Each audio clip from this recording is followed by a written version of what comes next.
Tá lá, Super Esporte ao vivo. Hoje é terça-feira, 3 de junho de 2014. Estamos há exatos 9 dias, eu ainda tô aqui, hein? Do início da Copa do Mundo. Logo mais a gente vai falar ao vivo com Alexandre Silvestre, direto da Granja Comari, com as informações do Paulinho, do Thiago Silva e também do Fernandinho, que estão poupados aí do amistoso de hoje à tarde contra o Panamá. Mas antes, vamos às emoções das oitavas de final em Roland Garros. E Rafael Nadal segue provando a cada dia porque é considerado mesmo o rei do saibro. Vitória arrasadora ontem diante do sérvio Dusan Lajovic por 3-0, parciais de 6-1, 6-2 e 6-1.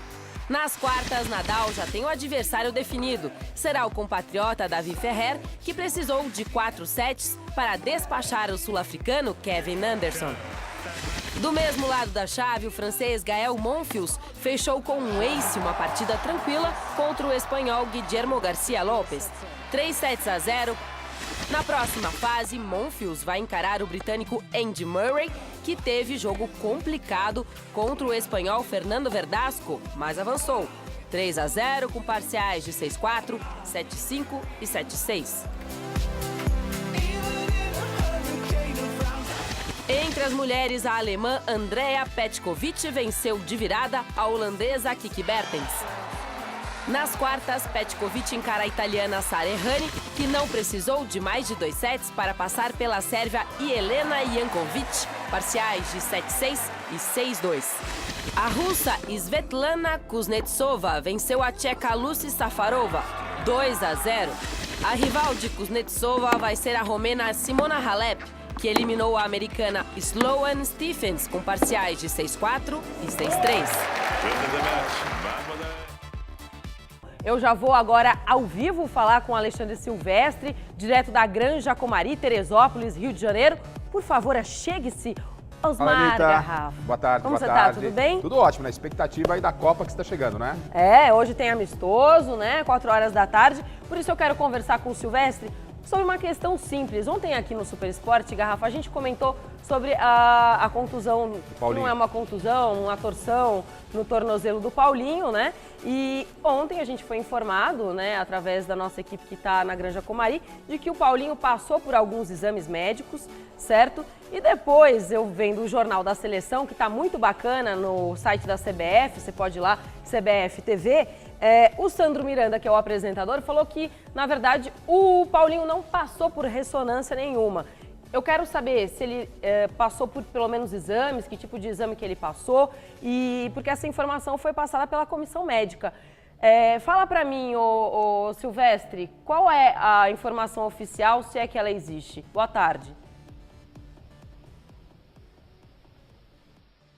Boa tarde a todos, Granja Comari, friozinho, sol querendo sair. A informação oficial é que o Paulinho não passou por nenhum tipo de exame de imagem, como por exemplo o exame de ressonância magnética. A nossa história é a seguinte: pela manhã, ontem, o nosso produtor, o Caio Poltronieri, conversou com um assessor de comunicação da CBF que ficou por aqui para domar os jornalistas que restam na Granja Comari, já que a seleção está em Goiânia, e esse garoto passou a seguinte informação: o Paulinho acordou com o tornozelo inchado, fez um exame de imagem, vai fazer mais um. Se for detectado algum problema, o doutor Rodrigo Lasmar, que é um dos médicos da seleção brasileira, vai dar entrevista, vai informar para vocês o que está rolando de fato. E o fato é que, momentos depois, a assessoria de comunicação da CBF, através de um torpedinho que chegou até para mim aqui no celular, desmentiu qualquer tipo de exame realizado pelo Paulinho e informou apenas que o volante da seleção brasileira poupado desse amistoso de hoje apenas treinou. Mais um fato: o Paulinho acordou mesmo com o tornozelo inchado e ontem ele fez basicamente bicicleta ergométrica na academia, temos até a imagem disso. O Paulinho sem tênis, apenas com meias e aparentemente com uma proteção no tornozelo esquerdo. Hoje pela manhã, pelo jeito, o quadro melhorou. O Paulinho veio para o campo, liberado pelo departamento médico, treinou fisicamente até com bola, juntamente com o Thiago Silva e com o Fernandinho. Depois de 1h30 de atividade aqui no campo 2 da Granja Comari, os 3 jogadores deram uma relaxada, bateram até algumas bolas no gol e foram autografar camisas para torcedores que acompanhavam, uns 2 ou 3 torcedores aqui que acompanhavam esse treinamento desses 3 atletas que não jogam logo mais o amistoso com contra o Panamá no Serra Dourada. Se o jogo de hoje fosse de Copa do Mundo, eu garanto, o Paulinho estaria em campo. E o Thiago também. O Fernandinho é reserva. Beleza, Silvestre, obrigada. Daqui a pouco a gente volta a se falar. Como o Silvestre comentou aí hoje, então a gente tem esse amistoso às 4 horas da tarde no Serra Dourada, Goiânia, a seleção brasileira contra o Panamá. E o Felipão, o nosso técnico da seleção brasileira, conversou com os jornalistas. Vamos ver o que ele falou. A seleção brasileira treinou ontem no estádio Serra Dourada sob os olhares de muitos torcedores. Milhares de fãs acompanharam a preparação para o duelo de hoje à tarde contra o Panamá, às 4 horas no horário de Brasília. Para essa partida, o técnico Luiz Felipe Scolari vai promover 2 mudanças em relação ao time que venceu a Copa das Confederações no ano passado. Thiago Silva e Paulinho, poupados por desgaste físico, nem viajaram para Goiânia. Nos respectivos lugares entraram o zagueiro Dante e o meio-campo Ramires. E acredite se quiser, nem mesmo o Felipão está conseguindo segurar a ansiedade. Eu queria que tivéssemos mais uma semana, mas também no meu íntimo, e se fosse hoje, o dia 12, com a condição que eu espero que eles tenham no dia 12, eu queria começar. Está na hora de começar essa confusão, pelo amor de Deus. Senão a gente fica, espera, dá certo, dá errado. Se tem algo que já podemos colocar a nosso favor para o duelo de hoje, é o palco do jogo. A seleção nunca perdeu no estádio Serra Dourada. Ao todo, são 11 partidas na história, com 9 vitórias e 2 empates. Muito bem, é importante frisar para vocês que estão em casa de que a seleção foi muito bem recebida em Goiânia, teve uma festa muito bonita, né? Garrafa, todo mundo fez festa no aeroporto, patati patatá, mas hoje, por volta das 9 horas da manhã, um grupo de 40 pessoas se concentrou ali em frente ao Castros Hotel, que é onde a seleção brasileira está concentrada, e fez uma manifestação que seguiu para a Praça Cívica, que é um local que fica no centro de Goiânia, né? Da cidade de Goiânia. Os manifestantes eles gritavam o seguinte: acorda, Neymar, e abaixo a repressão. Vamos ver, né, se esse protesto vai continuar aí ao longo do dia. Começou às 9, por volta das 11 ainda estava acontecendo, só para a gente citar. E você queria falar com o Silvestre, né, Garrafa? Aproveitar o Silvestre lá e dizer já de primeira participação o seguinte, que eu sou frontalmente contra esses amistosos na véspera da Copa do Mundo. Seria, no meu entendimento, seria muito mais proveitoso jogos treinos. Exemplos aí da seleção italiana, da seleção mexicana, tivemos corte. Ou seja, você acha que os jogadores da seleção hoje vão entrar para rachar, para dividir, faltando uma semana para a Copa do Mundo? Claro que não. Então o teste vai acrescentar muito pouco. Você vai deslocou a seleção do Rio de Janeiro para Goiânia, depois volta para o Rio, depois vem para São Paulo. Esse tempo deveria, no meu entendimento, ser aproveitado na Granja Comari, com jogos treinos e não correr nenhum tipo de risco, porque é um risco desnecessário. Aí alguém pode dizer, Garrafa, mas você pode se machucar descendo uma escada, você pode se machucar treinando. Claro que você pode machucar descendo uma escada, claro que você pode machucar treinando, mas o que você puder minimizar na véspera da Copa do Mundo, eu acho válido. Mais respeito à decisão da comissão técnica. Aproveitar o Silvestre para saber o seguinte, porque hoje tem Panamá e depois, na próxima sexta-feira, aqui em São Paulo, nós teremos outro amistoso contra a Sérvia. Esses 3 jogadores que estão aí com você em Teresópolis, eles devem estar liberados pelo departamento médico, pelo Dr. Lasmar, para a próxima sexta-feira, e aí o Filipão colocar em campo na sexta-feira a força máxima, ou você acha que ainda é um pouco cedo para falar sobre isso, Silvestre? Acredito que sim, Garrafa. Aliás, tudo pode acontecer. Os 3 podem ficar liberados para o jogo de sexta-feira e, de repente, o Felipão pode tirar do time que vai jogar hoje algum atleta para descansar nesse amistoso de sexta-feira, preservando o elenco para outra semana. Aí sim, a reta final de preparação da seleção para a estreia no dia 12. Quanto aos amistosos, é importante frisar que o Felipão escolheu a dedo Panamá e Sérvia, porque o Panamá engrossou por acima do México nas eliminatórias da CONCACAF. E o México será nosso adversário na fase de grupos, ou seja, um teste para entender um pouquinho melhor por que o México pode engrossar e por que o Panamá conseguiu obter bons resultados diante da seleção mexicana. Ou seja, o Panamá é um adversário que pode simular o jogo de Copa do Mundo, e a Sérvia também. A Sérvia tem um estilo de jogo, uma escola semelhante à da Croácia, o nosso adversário no primeiro jogo da Copa, no dia 12, contra a Croácia, no estádio do Corinthians, em Itaquera. E quanto a essa história de fazer jogo treino, aqui no treinamento, no coletivo, o pessoal tá entrando duro também, viu, Garrafa? Ninguém tá se poupando não, cara.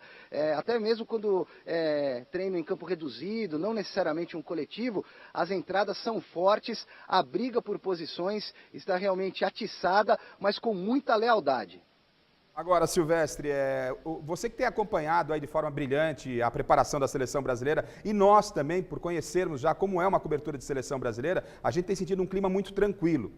Tá tudo muito tranquilo. Como é que tá? Há uma preocupação na comissão técnica no aspecto do popular já ganhou? Há uma preocupação, foi comentado isso aí nas rodinhas, com comissão técnica, com o próprio Filipão e nas coletivas, para que esse clima de euforia que vai tomando o país não passe para os jogadores, porque teremos um caminho muito difícil pela frente. Há essa preocupação ou não, Silvestre? Eu não tenho dúvida que existe, o próprio Murtosa e o Felipão andaram dizendo isso, perdemos a Copa de 50 porque entrou em campo o chamado já ganhou, e o que aconteceu aqui domingo no coletivo com o Felipão de frente para todas as câmeras, dando, eu não vou dizer aquela palavra que eu gostaria, mas dando uma bronca geral na defesa, principalmente no sistema defensivo do time titular, que deu muito espaço para os reservas, aquilo lá foi nítido. Foi para passar o recado não só para os jogadores, mas também para os jornalistas que acompanham a seleção brasileira. Até porque tudo que acontece aqui em Teresópolis, isso aqui parece que é um mundo à parte, né? O deslumbramento dos moradores, as pessoas, as crianças inocentes vindo aqui acompanhar o treino, mesmo que da grade, os jogadores sentindo um clima que aparentemente não é o clima ainda que envolve todo o país, com protestos, manifestações. E esse grupo de jogadores é um grupo que tem só 6 atletas dos 23 que já jogaram Copa do Mundo. E nenhum desses 23 conquistou o Mundial. Então é preciso tomar um pouquinho de cuidado, são jogadores nesse quesito inexperientes. Beleza, Silvestre, obrigada. Ainda falando sobre a Copa do Mundo, começou a funcionar ontem no Rio de Janeiro, um dos locais mais importantes do torneio, que será disputado entre os dias 12 de junho e 13 de julho. Eu tô falando do Centro de Mídia Internacional, muito importante para nós, jornalistas, né? Garrafa, é o IBC, vamos ver. E boa parte da emoção da Copa do Mundo vai passar pelo Centro Internacional de Transmissão, o famoso IBC. O secretário-geral da FIFA, Jerome Valk, o prefeito do Rio, Eduardo Paes, e também o governador do estado, Luiz Fernando, participaram da cerimônia que inaugurou o local nesta segunda-feira. Durante 1 mês e meio, o IBC será a base das redes de rádio e televisão dos 5 continentes. Será justamente de lá que os quase 19 mil profissionais de imprensa credenciados para o Mundial, um recorde já histórico, vão receber o material produzido pelas equipes da FIFA. A Copa já começou e o IBC será o nosso link com o mundo. Daqui o planeta inteiro terá acesso ao Rio, ao Brasil e às 12 sedes do Mundial, afirmou Valk.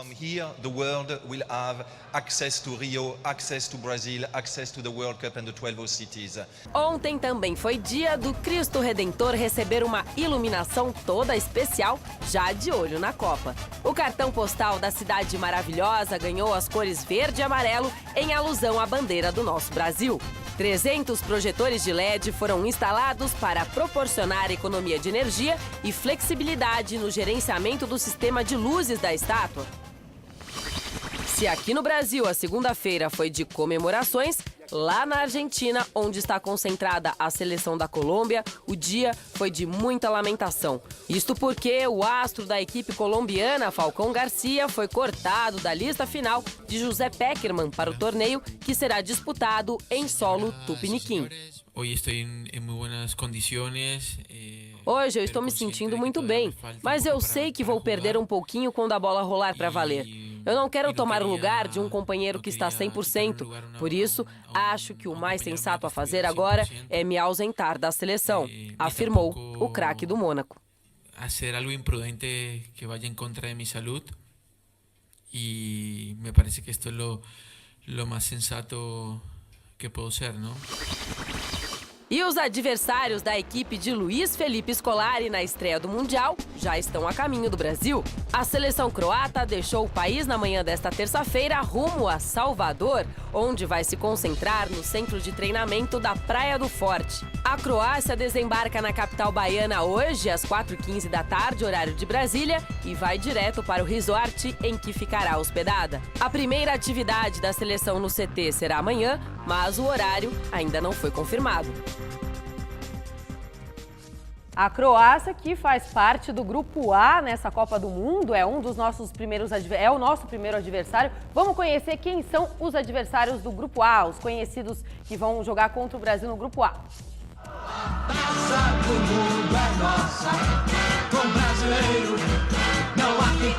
O Brasil é o franco favorito para ser o líder do Grupo A nesta Copa do Mundo. Favoritismo esse que já é assumido pela comissão técnica da seleção. Nós temos um timaço, o time é muito bom. Jogadores experientes, com qualidade, respeitados no futebol internacional, jogando em casa. Nós retratamos apenas aquilo que nós sentimos. Nós somos favoritos, sim. Neymar é a principal estrela do Grupo Canarinho. O menino que despontou para o futebol jogando pelo Santos fez tanto sucesso que chegou ao Barcelona. No clube catalão, o jogador continuou a fazer gols, mas sofreu uma grave lesão que o afastou de alguns jogos. Contudo, o craque está plenamente recuperado. Com aquele problema que ele tinha no seu quarto metatarsiano do pé esquerdo, ficou totalmente recuperado.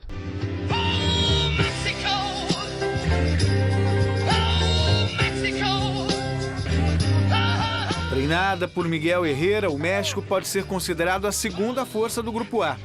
Nomes de destaque do futebol europeu, como o atacante do Manchester United, Chicharito Hernández, ou Giovanni dos Santos, meia do Villarreal, fazem parte do elenco. Giovanni, aliás, tem o DNA brasileiro. É filho do ex-jogador Zizinho, que nos anos 80 foi jogar no México. Quem também faz sucesso é o atacante Peralta. Esse, aliás, dá calafrios nos brasileiros. Afinal, foi ele o autor dos 2 gols mexicanos contra o Brasil na final dos Jogos Olímpicos de Londres, em 2012. Eles têm a pressão de jogar em casa e vamos usar isso a nosso favor. Vamos tomar a bola e atacar. Sabemos que eles são iguais aos outros.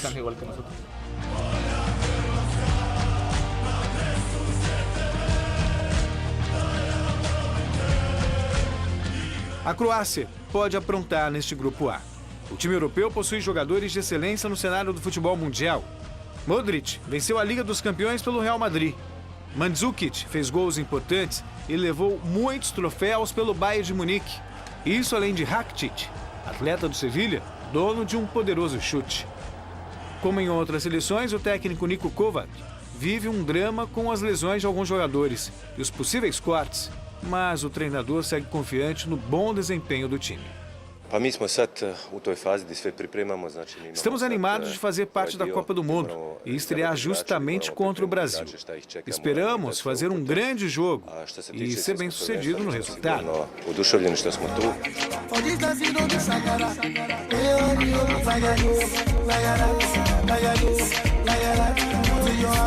Camarões já tem uma certa experiência em Copas do Mundo. Sempre presente em mundiais desde 1990, os africanos acreditam na força do atacante Samuel Eto'o do Chelsea para ter um bom desempenho no torneio. O técnico do time, Volker Fink, tem um discurso diferente sobre o desafio contra o Brasil.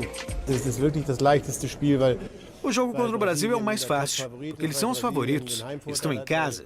Estaremos jogando contra 200 milhões de brasileiros. Por isso, as expectativas são muito baixas, mas podemos obter um ponto de bônus, no máximo.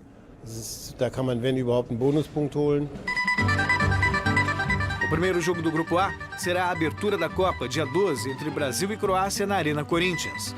No dia seguinte, México enfrenta Camarões na Arena das Dunas. A segunda rodada começa no dia 17 com um confronto entre Brasil e México no Castelão. No dia 18, Camarões e Croácia vão se enfrentar na Arena da Amazônia. A decisão do grupo será no dia 23, com os confrontos entre Camarões e Brasil no Mané Garrincha e Croácia e México na Arena Pernambuco.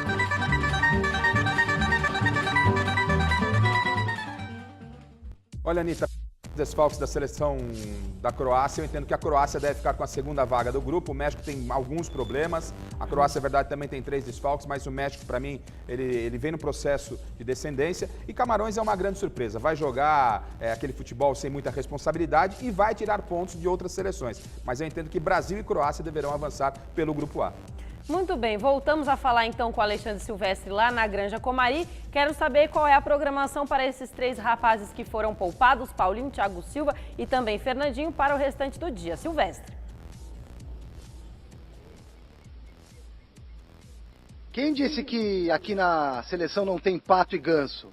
Olha lá eles, patos e gansos, a fauna e a flora de Teresópolis, que será desfrutada logo mais pelos jogadores da seleção brasileira que retornam para cá hoje à noite por volta da meia-noite depois do amistoso. Paulinho, Fernandinho e também Thiago Silva, jogadores que estão por aqui poupados e que não participam desse jogo contra o Panamá em Goiânia, tem a seguinte programação para de tarde. Depois do almoço, eles vão simplesmente assistir ao jogo do Brasil. E amanhã, rapaziada, toda reunida, volta para o campo, tem treino também na quinta-feira, viagem no final de quinta para Sampa, jogo contra a Sérvia na sexta, folga geral no sábado e a retomada das atividades no domingo. Daí para frente é a reta final de preparação durante toda a próxima semana aqui em Teresópolis, até a estreia na Copa do Mundo, dia 12, contra a Croácia, no campo do Corinthians. Tchau. Nessa folga geral, Silvestre, só para complementar, nessa folga geral de sábado, todo mundo liberado para dar uma saidinha, sim, enfim, rever Bruna familiares. Marquezine, tarará. Vai lá. Sim, Te tá cuida, bom. Marquezine. Obrigada, Silvestre. Um beijo. Ó, bom, já que o Silvestre deu a programação geral aí, ó, só pra gente falar, às 1h30 da tarde tem a preleção lá em Goiânia, né? Com a seleção brasileira. Às 2h, o ônibus da seleção vai para o Serra Dourada. E às 4h temos então o jogo de hoje entre Brasil e Panamá. Vamos acompanhar. Expectativa? Que o Brasil vence e que não se machuque, que não machuque nenhum dos jogadores da seleção brasileira, né? O Brasil vai vencer, não vejo por onde não vencer. Para mim, repito, não vale nada esse amistoso. Muito bem, depois tem a coletiva de imprensa, que o Felipão deve falar, e às 8h30 a seleção vai embora, assim como nós estamos indo agora. Volta para o Rio de Janeiro, a seleção sai de Goiânia e volta para o Rio. Vamos, Anitta, vamos? Vamos. Então, tchau, gente.